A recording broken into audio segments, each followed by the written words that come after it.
How to summarize a YouTube video with ChatGPT. So for this, we will be using a third-party extension, which is Glass. So when you search Glass, just click the first result that will show, which is this. So just open this, directing you to this page. So if you're using Safari, then click this button. But if you're using Chrome, then choose this button.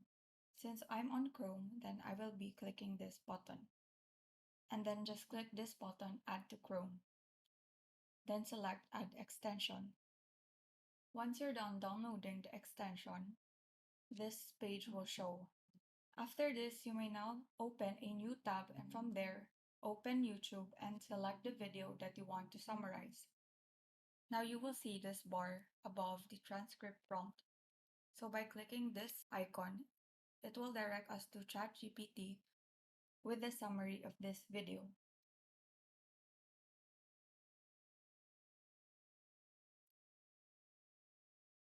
And so here is the summary of that YouTube video. And so that is how you summarize a YouTube video with ChatGPT.